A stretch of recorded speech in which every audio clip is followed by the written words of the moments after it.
Hindi na nagsalita si Fatima. Of course, hindi niya kayang sabihin na binabayaran lang siya ng lalaki. Walang ibang nakakaalam sa kanilang kasunduan, kundi siya, si Hendrix, ang abogado at si Kay. Nakasaad din sa kontrata na wala siyang ibang dapat pagsabihan tungkol sa kanilang kasunduan. Pero hindi naman maaaring hindi ni Fatima sabihin kay Kay, matalik na kaibigan niya to. At saka may tiwala naman siya dito, kaya alam niyang hindi to magsasalita.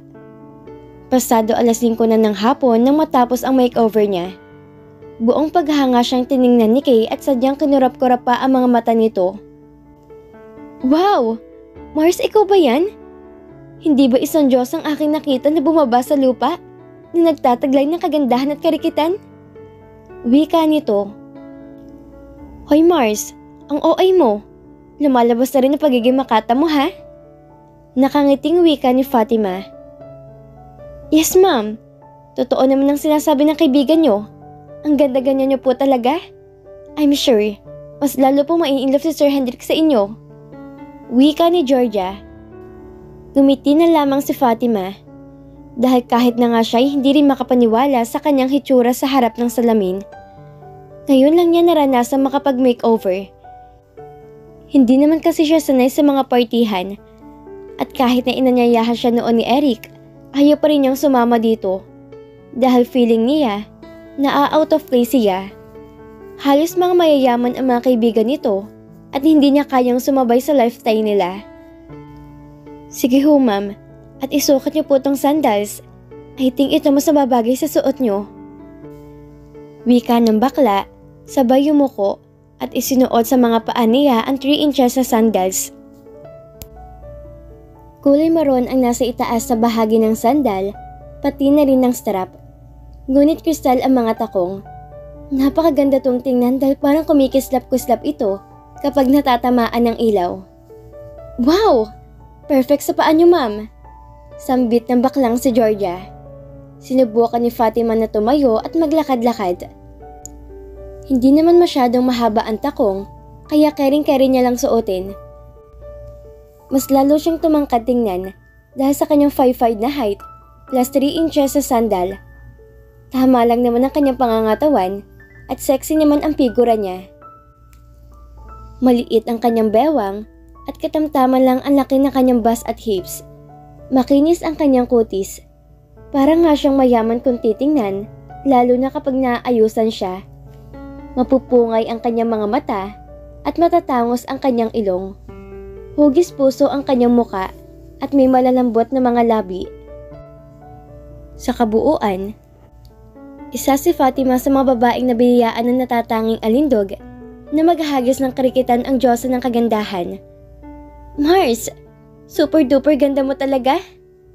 Masayang sambit ni Kay, sabay yakap nito sa kanya. Salamat Mars. Sorry hindi mo na kita misasama ha. Kasi exclusive lang daw kasi sa pamilya at malapit ng mga kaibigan ng lola ni Hendrix. Nalulungkot ng wika ni Fatima. Okay lang yun Mars, basta't mag-iingat ka at mag-enjoy ka lang dun ha. Binalingan ng tingin ni Fatima ang baklang nag-ayos sa kanya. Nakangiti lang ito habang tinitingnan siya. Thank you girl, for making me beautiful. Wika ni Fatima. My pleasure ho ma'am. At sana ako pa rin ang mag-aayos sa inyo kapag kinasal na kayo ni sir. Masayang tugon ng bakla. Tumango lamang si Fatima at hindi na nagsalita pa. Dahil nakita niya sa labas sa paparating na si Hendrix. Nakasuot to ng puting t-shirt na pinailaliman ng dark na blazer at well-tailored na black slacks na pinarisan ng loafer na sapatos. Andito na pala si sir. Ang gwapo niya talaga ma'am. Oh my God! Kinikilig ni bulalas ng baklang si Georgia. Titig na titig to sa lalaking paparating hanggang sa makapasok to ng salon. Good evening Sir Hendrix. Nandito na po yung fiancé nyo. Taran! Bunga tabati ni Georgia. Saglit na natigilan ang lalaki na makita siya nito. Ngunit agad din naman itong nagbawi ng tingin at sinabi nitong aalis na sila dahil naghihintay na sa kanila ang lola nito. Ngumiti ito ng bahagya kina Georgia at Kay at sinabi nitong hindi na sila magtatagal dahil medyo malayo-layo pang kanilang biyahe. Doon kasi gaganapin ang party sa ancestral house ng lola nito sa Batangas. Mars, aalis na kami? Wika ni Fatima, saka humalik sa kanyang kaibigan. Pagkatapos binalingan nito si Georgia at nagpaalam dito. Wala man lang bang kiss dyan, Sir Hendrix? Ang ganda-ganda kaya ng fiancé niyo. Pahabol na wika ni Georgia nang palabas na sina Hendrix at Fatima sa pintuan. Sa kanilang Georgia. Ayaw ng girlfriend kong public display of affection. Masigit pa riyan ang gagawin namin kapag kami lang dalawa. Nakangiting tugon ng lalaki, sabay hawak nito sa kamay niya. Napatiling bigla ang bakla na halatang kilig na kilig dahil gets naman nito kung anong ibig sabihin ni Hendrix. At kahit tumakalabas na sila ng salon, ay nakatingin pa rin to sa kanila hanggang sa makapasok sila ng pulang Ford Raptor. Sa loob ng sasakyan, hindi maiwasan ni Fatima na makaramdam ng kaba dahil sa ilang sandali ay makakaharap na niya ang pamilya ni Hendrix. Lalong-lalo na ang lola nito. Paano kung hindi siya magustuhan ng pamilya ng lalaki? Kasi kadalasan ang napupunood sa pelikula, ang mga matapobreng mga magulang ng tumututol na makapangasawang mahihirap na kanilang mga anak. Husayan mong pag-arte mo mamaya ha? Ayaw ko mabulilyas ang plano ko. At saka remember, hindi Mr. itatawag mo sa akin kundi babe. Do you understand? Mariing bili ni Hendrix. Opo, Miss Babe. Yuck! Sambit ni Fatima. Napaka-awkward talaga para sa kanya. Hindi siya sanay sa ganitong endearment. Hindi nga na tinatawag na babe noon si Eric. Ngunit heto ngayon siya. At tinatawag na babe ang lalaki hindi naman niya totoong boyfriend. Hindi nga niya masasabing kaibigan niya. Ayusin mo yung payak-iyak mong yan, Fatima. Gampanan mo na maayos ang trabaho mo. Maliwanag ma? Naiinis sa wika ni Hendrix. Nakita naman ni Fatima ang pangungunot ng noon nito at pagtiim ng mga bagang. Halatang napipiko na naman. Paano nga ba niya magugustuhan ng ganitong uri ng lalaki? Saglit na nag-isip siya at naalala niyang sinabi ng baklang nag-ayos sa kanya. Sweet at gentle daw si Hendrix. Paano naging sweet ang lalaking to? Pabagsak naman ang tono ng boses ko magsalita. Practice mo dyan sa isip mo nang tawagin akong babe. Trabaho lang to, Fatima, at walang personalan. At nasa kontrata, walang dapat na mamagitan, kaya don't dare fall in love with me. Am I clear? Tumaas ang kilay ni Fatima nang marinig ang sinabi ng lalaki. Hoy, excuse me Hendrix. Hindi kaya ako magsabi niyan? Don't you dare fall in love with me. Naiiritang tugon niya, wika ni Fatima. I will never fall in love with you, Fatima Antonio. Ni ang magkagusto sa'yo malayong-malayo sa isip ko. Wika ni Hendrix. Mr. Hendrix Saavedra, kahit ikaw na lang ang lalaki na titira sa mundo, hindi ako magkakagusto sa'yo. Pareho silang natahimik at parehong nasaling ang mga pride nila. Sa isip ni Fatima, paano pa siya magmamahal kung sarado na ang puso niya dahil sa ginawa ni Eric? Sa isip din ni Hendrix, may lugar pa ba sa puso niyang salitang pag-ibig matapos siyang iwan ni Jewel? Pagkaraan ng 1.5 oras, ay nakarating na rin sila sa Saavedra Central House sa Batangas, kung saan dito gaganapin ang salo-salo sa kaarawan ng lolo ni Hendrix. Nang makarating na sila sa tapat ng bahay, namangha si Fatima sa laki nito. Gawa to sa 2 palapag at mga matitibay na mga kahoy at bato ang pangunahing ginamit sa pagpapatayo nito. Maliwanag ang buong paligid ng bahay dahil sa mga nag-ilawang mga lamppost. Nakita niya rin na medyo marami-rami na rin ang nakaparadang sasakyan sa labas, kaya natitiyak niya maraming ang tao sa loob. Nandito na tayo, wika ni Hendrix at nagtanggal to ng seatbelt. Nagtanggal na rin si Fatima ng kanyang seatbelt at akmang bubuksan niya sana niya ang pintuan nang pigilan ng lalaki ang kamay niya. Pinapaalala ko sa'yo, ang trabaho mo Fatima, wika nito at saka to bumaba para pagbuksan siya ng pintuan. Iniabot ni Hendrix ang kamay niya para alalayan siya sa pagbaba. Sa isip ni Fatima, nagsimula ng gampanan ni Hendrix ang kanyang papel, kaya kailangan na rin niyang gawin ang kanyang trabaho. Maya't maya'y sinalubong sila ng may edad na mag-asawa at sa tingin niya'y mga pinagkakatiwala ang kasambahay ng lola ni Hendrix. "Good evening ho sir, ma'am," bati na may edad na babae. Nagbigay galang din ang may edad na lalaki at kinuha nito ang luggage ng kanyang amo. Nagtaka siya kung bakit may dalang luggage ang lalaki kung uuwi lang din sila na Maynila pagkatapos ng party. Binati din niya ang dalawang kasambahay at nginitian niya ang mga to. "Ito na po bang fiancé niyo sir? Napakaganda niya po," wika ng may edad na babae. Tumango lang si Hendrix at saka ipinakilala siya nito kina Mang Kanor at Aling Sepa. Pagkatapos ay tumuloy na sila sa loob. Nabigla si Fatima nang hinawakan ni Hendrix ang kamay niya na animoy totoo talaga sila magsyota. Alam naman niyang ginagawa lang nitong kanilang kasunduan, kaya gagampanan na rin niya na mabuti ang kanyang papel. Ngunit hindi niya taga maiwasang kabahan, lalo na't hindi pa niya nakikilalang pamilya ng lalaki. Nang makapasok na sila sa loob ng bahay, ay nakasentro sa kanilang dalawang atensyon ng lahat ng mga taong naroroon. Karamihan sa kanila ay nakaupo sa mga plastic chairs na may kulay dilaw na seat covers, katapat ng mga mesa na may maayos na mga skirting. Sa gitna ng mga ito ay may pulang carpet na inilagay mula sa pintuan hanggang sa dulo kung saan nakapwestong mahabang mesa. Hindi pa man nag-uumpisa ang party, kaya hindi si Fatima nakaligtas sa mapanuring tingin ng mga tao. Pilit niyang pinakalma ang kanyang sarili dahil palakas na palakas ang kabog ng kanyang dibdib. Iginala na lang niya ang kanyang mga mata sa buong paligid upang hindi siya masyadong nervyosin. Napakaayos ng ambiyan sa buong bahay at talagang ang central house ito.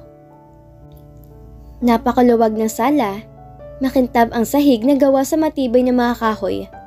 May mga antigong florera ng mga bulaklak ang nakalagay sa bawat sulok at mga mamahaling muebles na halatang iniingatan sa loob ng maraming taon. Ang buong sala ay pinamulitian ng mga customized na balloons at may malaki ding tarpaulin na nakasabit sa gitna ng mahabang mesa na may nakasulat, "Happy 70th birthday Doña Rosita." May 5 layer na customized cake sa ibabaw ng mesa at may nakalagay na ring pagkain at wine doon. Sa gawing kaliwa ay may winding staircase papunta sa ikalawang palapag at sa ibabaw ng hagdan ay nakasabit doon ang malaking picture frame ng isang may edad na babae at natitiyak niya yon ang lola ni Hendrix. "Iho, welcome!" Nakangiting salubong sa kanila na babaeng kamukha noong nasa frame. Humalik sa Hendrix dito at masuyutong niyakap. Mas lalo ni Fatima na natiyak na ito ang lola ng lalaki. Maganda to at kahit na nagkakaedad na, ay lutang pa rin ang taglay na kagandahan nito. Makinis at maputi ang balat nito na halatang mistisahin. Sa isip ni Fatima, napakaganda siguro nito nung kabataan niya. Dahil mapupungay ang mga mata nito at matangos ang ilong. Nakasuot to na magarang damit at may malaking kwinta sa leeg. Ngunit napansin niya na may bandana to sa ulo, kaya hindi niya nakikita ang buhok nito. "Happy birthday po, Lola." Bati ni Hendrix sa kabinalingan siya nito at masuyong inakbayan. "Lola, this is Fatima Antonio, my fiancé," wika ni Hendrix. "Magandang gabi po, ma'am. Happy birthday po." Bati ni Fatima sa matanda. Tinanguhan siya nito pagkatapos nginitian. "Welcome here, Iha. Nice meeting you. Napakaganda mong bata ka." Bulalas sa wika ng matanda. "Pero wag mo akong tatawaging ma'am. Lola na lang, Iha. Pwede ba yon?" Tanong nito. "Sige ho, Lola." Nakangiting tugon ni Fatima. Kahit papaano'y nabawasan ng kaunti ang kaba na kanyang nararamdaman dahil sa maayos na pagtanggap nito sa kanya. "Lola ang mami po?" Tanong ni Hendrix. "Siguro'y papunta pa lang, iho. Maya't may nandito na rin yon." Tumango lang ang binata at muling hinawakan nito ang kanyang kamay Saka iginiya sa mga pinsan at kamag-anak nito. Para talaga siyang matutunaw sa mga titig ng mga kamag-anak na Hendrix. Hindi ni Fatima matiyak kung anong ibig sabihin ng mga yon. May iba na maayos ang pagtanggap sa kanya, ngunit ang iba naman ay iniismiran lang siya na para bang pinagdududahan ang pagkatao niya. Hindi naman niya masisisi kung ganun ang trato ng mga to sa kanya. Nagmula kasi ang mga to sa mayayamang angkan at napakalayo ng agwat ng estado nila sa buhay ni Hendrix. Eh ano naman ngayon? Sabi ni Fatima sa kanyang sarili. Ginagawa lang naman niya yung trabaho niya at wala namang personalan. Kay gusto o hindi siya gusto ng mga kamag-anak na lalaki, wala naman siyang pakaalam doon. Basta't ang mahalaga, magawa niya na maayos ang trabaho niya. Okay ka lang ba? Bulong ni Hendrix sa kanya nang maupo sila sa sofa. Wala naman akong choice, diba? Pero please, bitawan mo na yung kamay ko. Ngunit sa halip na bitawan to ng lalaki, mas lalo pa nitong hinigpitan ang pagkakahawak sa kamay niya na para bang nanunukso to sa kanya. Bakit? Hindi ka ba nag-i-enjoy habang hinahawakan ko yung kamay mo? Nanunuksong sabi ni Hendrix. Hoy, huwag mo ko simulan ha? At baka hindi ako makapagpigil at masipa kita dyan. Halos pabulong na tugon ni Fatima. Buti na lang at biglang lumapit ang lola nito kaya sandaling naudlot ang pangaasar nito sa kanya. Excuse me iho, pwede ko bang makausap ang fiancé mo? Tanong ni Doña Rosita. Tumangulang ang binata pagkatapos itumayo to at nakikihalubilo sa mga kamag-anak nito. Samantalang si Fatima ay kinakabahan kung anong pag-uusapan nila ng lola ni Hendrix. Sa tingin niya ay seryoso ang kanilang pag-uusapan dahil ayaw nito may makarinig sa kanila. Bago ito nagsimula magsalita, tumikhi muna to sa bumuntong hininga na malalim. Sa may di kalayuan naman ay nakaupo sa Hendrix at nakikipagkamustahan sa kanyang mga kamag-anak. Matagal na ring hindi niya nakikita ang kanyang mga pinsan simula nung lumipat siya na Maynila at nagtayo ng sarili niyang restaurant. At nang mamatay ang kanyang ama, 2 taon ang nakararaan dahil sa aksidente. Ang kanyang ina na ang namamahala sa kanilang shoe factory sa Marikina dahil yun naman ang nakasaad sa last will at testament ng kanyang ama.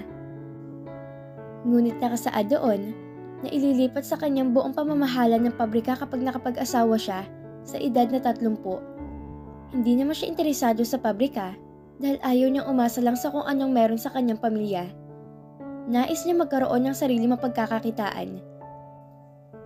Ngunit simula na ma-broken hearted siya, napabayaan niyang kanyang negosyo at tuluyan itong bumagsak. Kaya ngayon ay wala na siyang trabaho kundi ang pumunta na lang paminsan-minsan sa kanilang pabrika.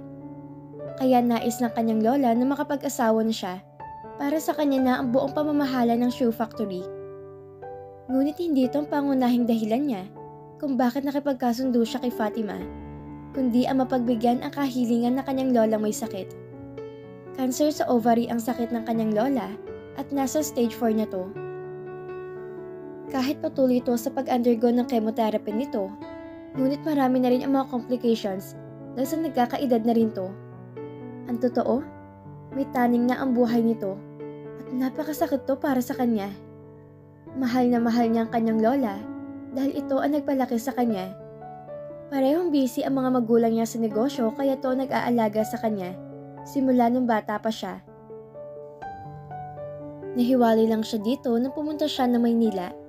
Ngunit tuwing weekends ay dinadalo naman dito sa Ancestral House. Kaz, ang lalim ng iniisip mo ah. Pambabara na kanyang pinsang si Rika. Sa lahat ng mga pinsan niya, ito ang pinakamalapit sa kanya. Desidido ka na ba taga mag-asawa, Kaz? Ibig bang sabihin yan, nakalimutan mo na taga si Jewel? Yes, at hindi ko na siya naiisip. Life must go on. So need to accept na wala na kami. Mariing tugon ni Hendrix. Tama yan, Kaz. She doesn't deserve you. Buti naman at natauhan ka na. Seryosong sabi nito.